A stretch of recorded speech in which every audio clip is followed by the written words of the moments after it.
ನಮಸ್ತೆ ಎಲ್ರಿಗೂ. ಈ ಒಂದು ವಿಡಿಯೋದಲ್ಲಿ ನಾನು ನಿಮಗೆ ಬಜೆಟ್ ಎಂಟ್ರೀಸ್ ಅನ್ನ ಯಾವ ರೀತಿ ಆರ್ಥಿಕ ವರ್ಷ ಫೈನಾನ್ಷಿಯಲ್ ಇಯರ್ ಅಲ್ಲಿ ನಮ್ಮ ಬಿಸ್ನೆಸ್ ಅನ್ನ ಪ್ರಾಫಿಟ್ ಕಡೆ ತಗೊಂಡೋಗ್ಬೇಕಂದ್ರೆ ನಾವು ಪ್ರಿಪ್ಲಾನೆಡ್ ಆಫ್ ದಿ ಬಿಸ್ನೆಸ್ ಅಂತ ಮಾಡ್ಬೇಕಾಗುತ್ತೆ. ಸೊ ಬಿಸ್ನೆಸ್ ಅನ್ನ ಮುಂದೆ ಹೇಗೆ ನಡೆಸಬೇಕು, ಯಾವುದಕ್ಕೆ ಎಷ್ಟು ಇನ್ವೆಸ್ಟ್ಮೆಂಟ್ ಮಾಡಬೇಕು ಅನ್ನೋದ್ರ ಬಗ್ಗೆ ಪ್ರಿಪ್ಲಾನ್ ಹಾಕಿರ್ತೀವಿ. ಆ ಒಂದು ಪ್ರಿಪ್ಲಾನೆಡ್ ಅನ್ನ ಬಜೆಟ್ ಅಂತ ಕರಿತೀವಿ. ಸೊ ಈ ಬಜೆಟ್ ಅನ್ನ ಟ್ಯಾಲಿ ಪ್ರೈಮ್ ನಲ್ಲಿ ಯಾವ ರೀತಿಯಾಗಿ ಎಂಟ್ರಿ ಹಾಕಬೇಕು ಅನ್ನೋದ್ರ ಬಗ್ಗೆ ಈ ಒಂದು ವಿಡಿಯೋದಲ್ಲಿ ನಾನು ತಿಳಿಸ್ಕೊಡ್ತಾ ಇದ್ದೀನಿ. ಮೊದಲಾಗಿ ನಾನು ಕಂಪನಿಯನ್ನ ಕ್ರಿಯೇಟ್ ಮಾಡ್ಕೊಂಡಿದ್ದೀನಿ. ಕಂಪನಿಯನ್ನ ಕ್ರಿಯೇಟ್ ಮಾಡ್ಕೊಂಡ ನಂತರ ನಾವು ಮಾಸ್ಟರ್ಸ್ಗೆ ಹೋಗ್ತಾ ಇದೀವಿ. ಮಾಸ್ಟರ್ಸ್ ಅಲ್ಲಿ ಕ್ರಿಯೇಟ್ ಅಲ್ಲಿ ನಾವೀಗ ಬಜೆಟ್ ಅಂತ ಯಾವ್ದಾದ್ರು ಇದೆಯಾ ನೋಡ್ಬೇಕು. ಇಲ್ಲಾಂದ್ರೆ ಇಲ್ಲಿ ಶೋ ಮೋರ್ ಅಂತ ಒಂದು ಆಪ್ಷನ್ ಇರುತ್ತೆ. ಈ ಶೋ ಮೋರ್ ಅನ್ನು ಓಪನ್ ಮಾಡ್ಕೊಳ್ಳಿ. ಶೋ ಮೋರ್ ಅನ್ನು ಓಪನ್ ಮಾಡ್ಕೊಳ್ಳಿ ಬಜೆಟ್ ಅಂತ ಒಂದು ಆಪ್ಷನ್ ಓಪನ್ ಆಗುತ್ತೆ. ಸೊ ಈ ಬಜೆಟ್ ಅನ್ನ ತಗೊಳ್ಳಿ. ಈ ಬಜೆಟ್ ಅಲ್ಲಿ ನೋಡಿ, ಇಲ್ಲಿ ಯಾವ ಡಿಪಾರ್ಟ್ಮೆಂಟ್ಗೆ ಎಷ್ಟು ಅಂತ ಇಲ್ಲಿ ಹಾಕಿದ್ದಾರೆ. ಸೊ ಅದರಲ್ಲಿ ಯಾವ್ದಕ್ಕೆ ಎಷ್ಟೆಷ್ಟು ಹೋಗಿದೆ ಅಂತ ಇಲ್ಲಿದೆ. ಆಲ್ರೆಡಿ ಖರ್ಚಾಗಿದ್ದಿದೆ. ಈ ಖರ್ಚಾಗಿದ್ದನ್ನ ನಾವೀಗ ಎಂಟ್ರಿ ಮಾಡಬೇಕು. ನೆಕ್ಸ್ಟ್ ಬಾಕಿಯನ್ನ ನಾವು ನೋಡ್ಕೋಬಹುದು. ಸೊ ಈಗ ನಾನು ಫಸ್ಟ್ನೇದಾಗಿ ಸೇಲ್ಸ್ ಅಕೌಂಟ್ಗೆ ಎಂಟ್ರಿ ಆಗ್ತಾ ಇದ್ದೀನಿ.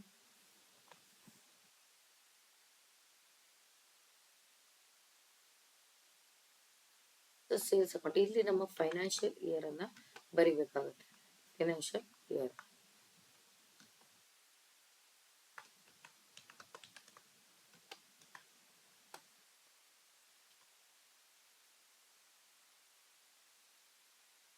ನೆಕ್ಸ್ಟ್ ಇಲ್ಲಿ ಗ್ರೂಪ್ಸ್. ಈ ಸೇಲ್ಸ್ ಅನ್ನೋದು ಯಾವ ಅಂಡರ್ ರೂಪಲ್ಲಿ ಬರುತ್ತೆ ಅಂತ, ಸೇಲ್ಸ್ ಅಕೌಂಟ್ ನ ಅಂಡರ್ ರೂಪಲ್ಲಿ ಬರುತ್ತೆ. ಇದಕ್ಕೆ ಟೋಟಲ್ ಅಮೌಂಟ್ ಎಷ್ಟು ಇಟ್ಟಿದ್ದಾರೆ ಅಂತ ಇಲ್ಲಿ ಎಂಟ್ರಿ ಮಾಡೋದು. 50 ಲಕ್ಷ ಇಟ್ಟಿದ್ದಾರೆ. ಸೊ ನಾನು ಇಲ್ಲಿ 50 ಲಕ್ಷವನ್ನು ಮೆನ್ಷನ್ ಮಾಡ್ತಾ ಇದ್ದೀನಿ. ಹಾಗೆ ಇದರಲ್ಲಿ ಸೇಲ್ಸ್ ಇವಾಗ ಆಗಿರೋ ಸೇಲ್ಸ್ಗೆ ಎಷ್ಟು ಖರ್ಚಾಗಿದೆ ಅಂತ. ಸೊ ಇಲ್ಲಿ ಆಲ್ಟ್ ಸಿ ಅನ್ನ ಪ್ರೆಸ್ ಮಾಡ್ಕೊಳ್ಳಿ. ಇದೊಂದು ಲೆಡ್ಜರ್ ಅನ್ನ ಕ್ರಿಯೇಟ್ ಮಾಡಬೇಕು, ಸೇಲ್ಸ್ ಅಕೌಂಟ್ ಅಂತ. ಈ ಸೇಲ್ಸ್ ಅಕೌಂಟ್ಗೆ ಅಂಡರ್ ರೂಪದ್ದು ಸೇಲ್ಸ್ ಅಕೌಂಟ್. ಸೇಲ್ಸ್ಗೆ ಯಾವಾಗಲೂ ಅಂಡರ್ ರೂಪದ್ದು ಸೇಲ್ಸ್ ಅಕೌಂಟ್ ಅಲ್ಲಿ ಬರುತ್ತೆ. ಸೊ ಇಲ್ಲಿ ನೆಟ್ ಬ್ಯಾಲೆನ್ಸ್ ಸ್ಟಿಲ್ ಇವತ್ತು ಎಷ್ಟು ಖರ್ಚಾಗಿದೆ ಅಂದ್ರೆ 50 ಲಕ್ಷ ಇಟ್ಟಿದ್ದಾರೆ.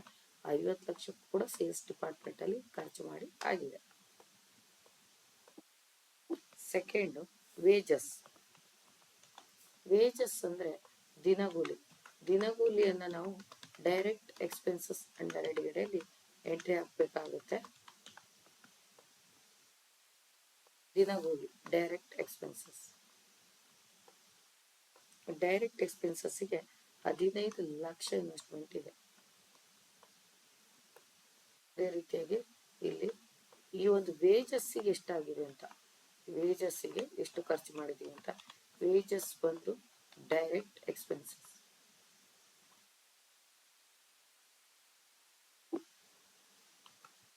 ವೇಜಸ್ ಅಲ್ಲಿ ನಮಗೆ 1,20,000 ಇನ್ವೆಸ್ಟ್ಮೆಂಟ್ ಆಗಿದೆ ಆಲ್ರೆಡಿ. ನೆಕ್ಸ್ಟ್ ಫ್ರೈಟ್ ಚಾರ್ಜಸ್, ಒಳ ಬರೋ ಸರಕುಗಳದ್ದು ಅಂತ ಹೇಳ್ತೀವಿ. ಸೇಲ್ಸ್ ಅಂಡ್ ಪರ್ಚೇಸ್ ಅಲ್ಲಿ ಬರುವಂತದ್ದು ಇದು ಫ್ರೈಟ್ ಚಾರ್ಜ್.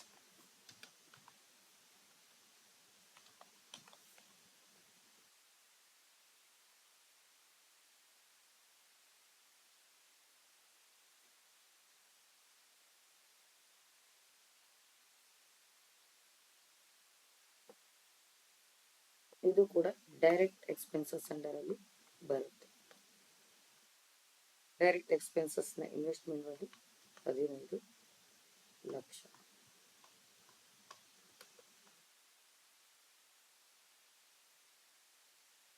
ಫ್ರೈಟ್ ಚಾರ್ಜಸ್ ಎಷ್ಟು ಖರ್ಚಾಗಿದೆ ಅಂತ. ಫ್ರೈಟ್ ಚಾರ್ಜಸ್ ಬಂದು ಡೈರೆಕ್ಟ್ ಎಕ್ಸ್ಪೆನ್ಸಸ್. ನೆಟ್ ಬ್ಯಾಲೆನ್ಸ್ ಈಗ ಎಷ್ಟು ಹಾಕಿದ್ದಾರೆ ಅಂದ್ರೆ 1,50,000. ನೆಕ್ಸ್ಟ್ ಬ್ಯಾಡ್ ಡೆಟ್ಸ್, ಬರ್ತಕ್ಕಂಥ ಹಣ ಬಾರದೆ ಇರೋದು ಬ್ಯಾಡ್ ಡೆಟ್ಸ್.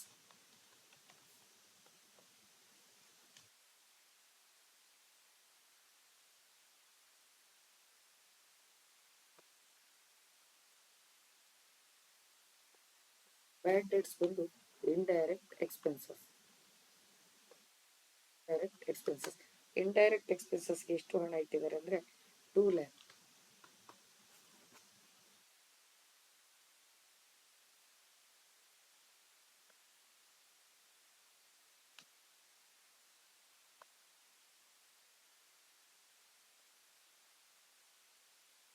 ಬ್ಯಾಡ್ ಡೆಟ್ಸ್ ಬಂದು ಇಂಡೈರೆಕ್ಟ್ ಎಕ್ಸ್ಪೆನ್ಸಸ್. ಇಂಡೈರೆಕ್ಟ್ ಎಕ್ಸ್ಪೆನ್ಸಸ್ ಅಲ್ಲಿ ಈಗ ಬ್ಯಾಡ್ ಡೆಟ್ಸ್ಗೆ ಎಷ್ಟು ಖರ್ಚಾಗಿದೆ ಅಂದ್ರೆ 50,000. Next office rent. ನೀವು ಮಂತ್ಲಿ ಖರ್ಚಾಗೋದ್ರಿಂದ ಇಂಡೈರೆಕ್ಟ್ ಎಕ್ಸ್ಪೆನ್ಸಸ್ ಅಂಡರ್ ಅಲ್ಲಿ ನೀವು ಇದನ್ನ ಎಂಟ್ರಿ ತಗೋಬೇಕು.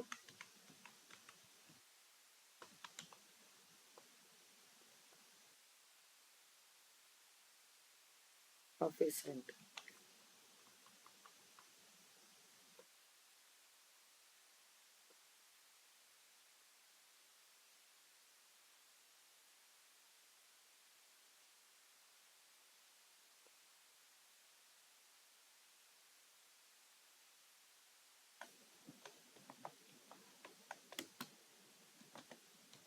Office rent indirect expenses. ಎಷ್ಟು ನೆಟ್ ಬ್ಯಾಲೆನ್ಸ್ ಹೋಗಿದೆ ಆಫೀಸ್ ರೆಂಟ್ಗೆ ಅಂದ್ರೆ 60,000.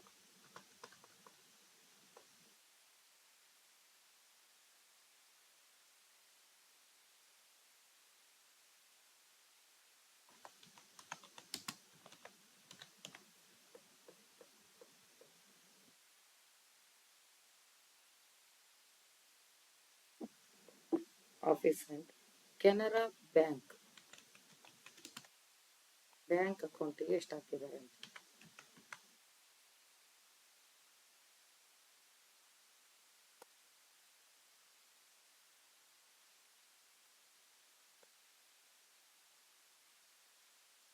ಎಲ್ಲ ಬ್ಯಾಂಕ್ಗಳು ಬ್ಯಾಂಕ್ ಅಕೌಂಟ್ಸ್ನ ಅಂಡರಲ್ಲೇ ಇರ್ತವೆ. ಸೊ ಇಲ್ಲಿ ಬ್ಯಾಂಕ್ ಅಕೌಂಟಿಗೆ 3 lakh ಇನ್ವೆಸ್ಟ್ಮೆಂಟ್ ಇಟ್ಟಿದ್ದಾರೆ.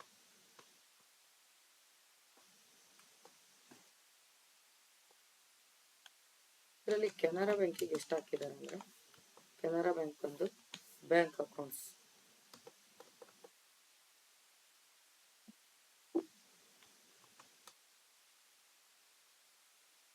50,000. Next capital.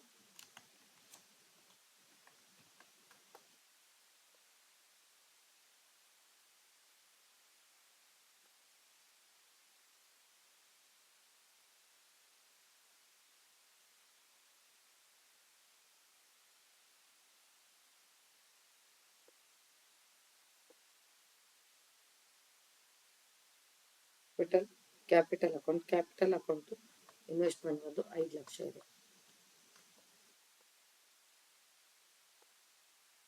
ಇಷ್ಟರವರೆಗೆ ಕ್ಯಾಪಿಟಲ್ ಅಕೌಂಟ್ ಎಷ್ಟು ಇನ್ವೆಸ್ಟ್ಮೆಂಟ್ ಆಗಿದೆ ಅಂದ್ರೆ, ಕ್ಯಾಪಿಟಲ್ ಅಂಡರ್ ಬಂದು capital account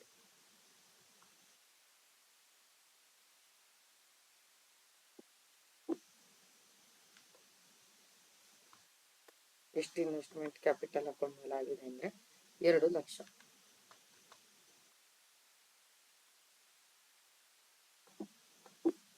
next interest paid.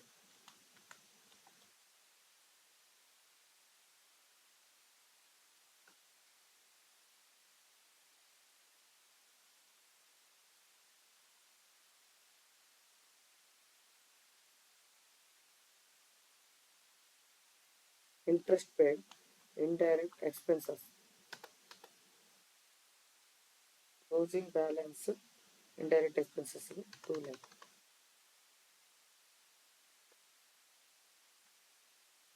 ಈಗ ಇಂಟ್ರೆಸ್ಟ್ ಪೇಡ್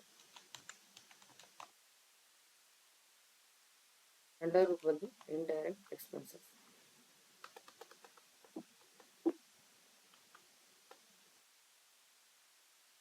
$25,000 ಖರ್ಚು ಮಾಡಿದ್ದಾರೆ, ಇಂಟ್ರೆಸ್ಟ್ ಕಟ್ಟಿದ್ದಾರೆ. Next purchase account.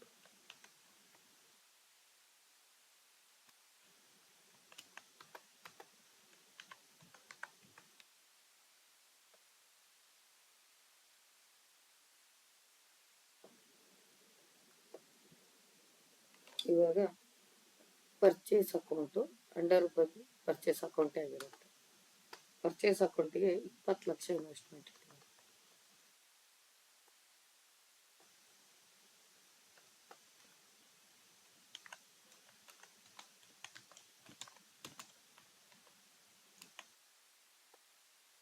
Purchase account. Transaction ಬಂದು ಕೂಡ 20 ಲಕ್ಷ ಆಗಿದೆ.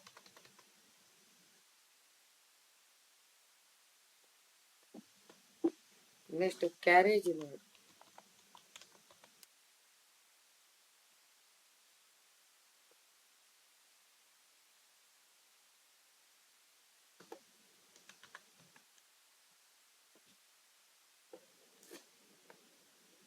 Carriage inward direct expenses.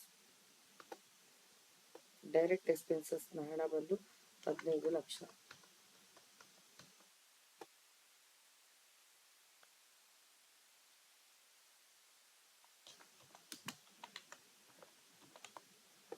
Carriage inward direct expenses.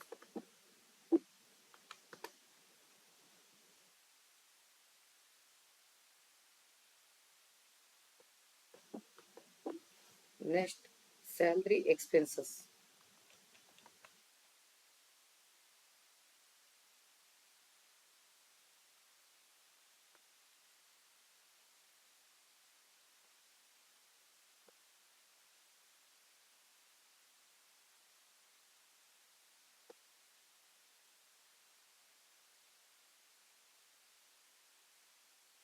Salary expenses ಕೊಂಡು ಇಂಡೈರೆಕ್ಟ್ ಎಕ್ಸ್ಪೆನ್ಸಸ್. ಇಂಡೈರೆಕ್ಟ್ ಎಕ್ಸ್ಪೆನ್ಸಸ್ ಇಟ್ಟಿರುವಂತಹ ಹಣ 2 ಲಕ್ಷ.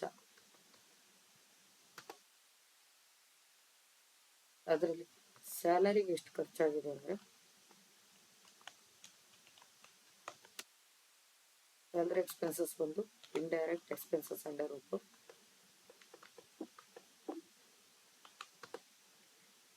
ಆನ್ ನೆಟ್ ಟ್ರಾನ್ಸಾಕ್ಷನ್ ಅಂದ್ರೆ ಎಷ್ಟು ಖರ್ಚಾಗಿದೆ ಅಂದ್ರೆ 5 lakh.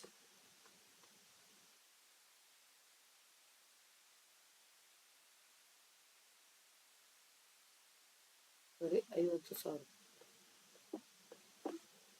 Next telephone expenses.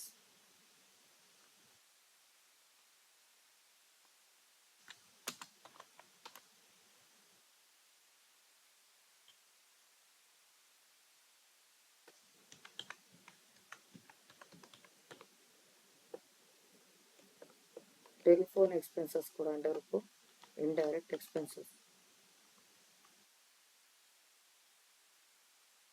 Indirect expenses.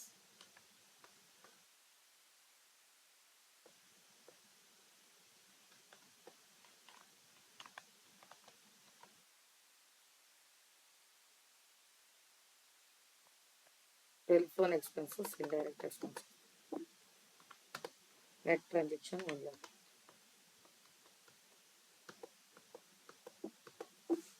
Next power bill paid.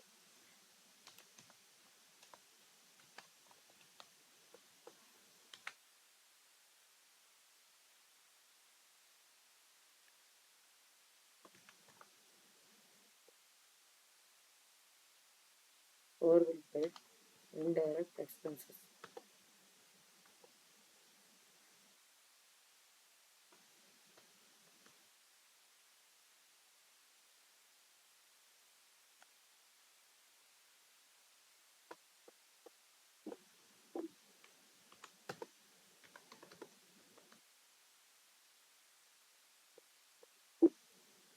Next, HDFC Bank.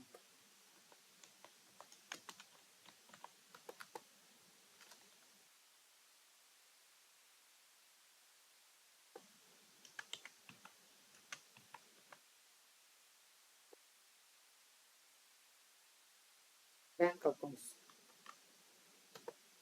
Bank accounts ನ amount ಬಂದು 3 lakh.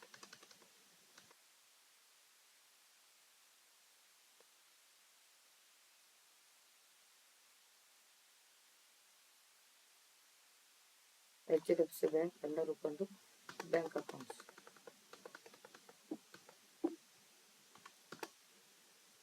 ಅದಕ್ಕೆ 25,000 ಹಾಕಿದ್ದಾರೆ ಅಲ್ಲಿ. Next drawings.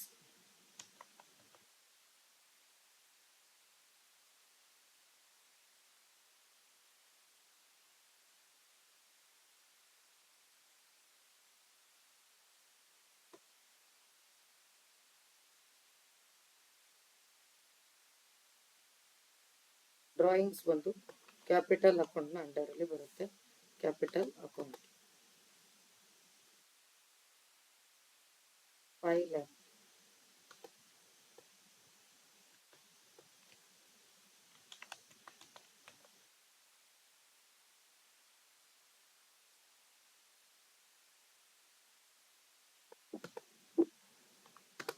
ಡ್ರಾಯಿಂಗ್ಸ್ ಅಮೌಂಟ್ ಬಂದು 75,000. Next discount paid.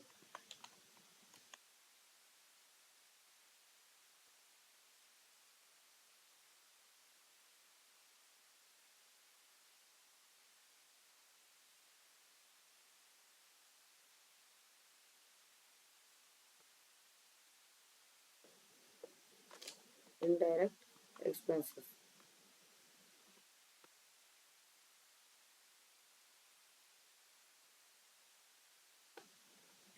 Indirect expenses.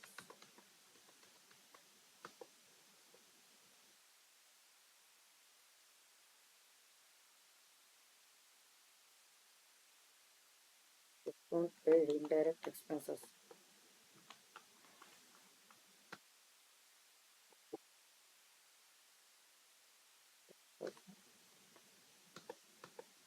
So ಈ ರೀತಿ ಎಲ್ಲ ಟ್ರಾನ್ಸಾಕ್ಷನ್ಗಳನ್ನು ಎಂಟ್ರಿ ಮಾಡಿ ಆಗಿದೆ. ನೋಡಿ ಇಲ್ಲಿರುವಂಥ ಎಲ್ಲ ಟ್ರಾನ್ಸಾಕ್ಷನ್ಗಳನ್ನು ಎಂಟ್ರಿ ಮಾಡಿದ್ದೀನಿ. ಈಗ ರಿಪೋರ್ಟನ್ನು ನೋಡ್ಬೇಕು. ನಾವು ರಿಪೋರ್ಟನ್ನು ನೋಡ್ಬೇಕಾದ್ರೆ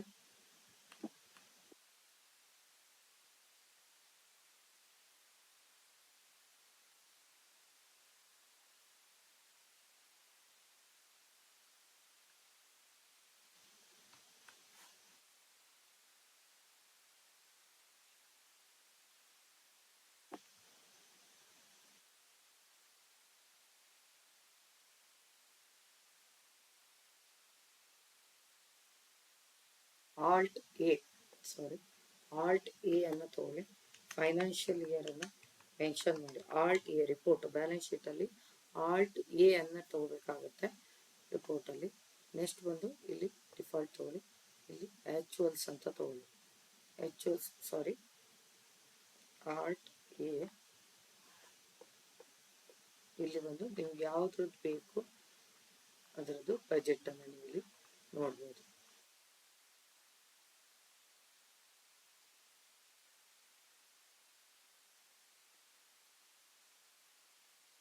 ರಿಪೋರ್ಟ್ ಅನ್ನು ತೆಗೆದು ನೀವು ನೋಡ್ಬೋದು. ಇನ್ನೊಂದು ತೋರಿಸ್ತೀನಿ ನೋಡಿ. ಬ್ಯಾಲೆನ್ಸ್ ಶೀಟ್ ಅನ್ನು ಓಪನ್ ಮಾಡ್ಕೊಳ್ಳೋದು. ಆಲ್ಟ್ ಎ ಅನ್ನು ಓಪನ್ ಮಾಡ್ಕೊಳ್ಳ್ರಿ. ಫಿನಾನ್ಷಿಯಲ್ ಇಯರ್ ಅನ್ನು ನೀವು ಇಲ್ಲಿ ತಗೋಬೇಕಾಗುತ್ತೆ. 2027. ನೆಕ್ಸ್ಟ್ ಇಲ್ಲಿ ನಿಮ್ಗೆ ಯಾವ್ದ್ರ ಬಜೆಟ್ ಬೇಕು ಆ ಬಜೆಟ್ ಅನ್ನು ಇಲ್ಲಿ ನೀವು ವೇರಿಯೇಷನ್ ಮಾಡಿ ಕಾಣಿಸುತ್ತೆ. ಸೊ ಈ ರೀತಿಯಾಗಿ ಮುಂದಿನ ವಿಡಿಯೋ ಜೊತೆ ಸಿಗ್ತೀನಿ. ಅಲ್ಲಿವರೆಗೂ ಟೇಕ್ ಕೇರ್.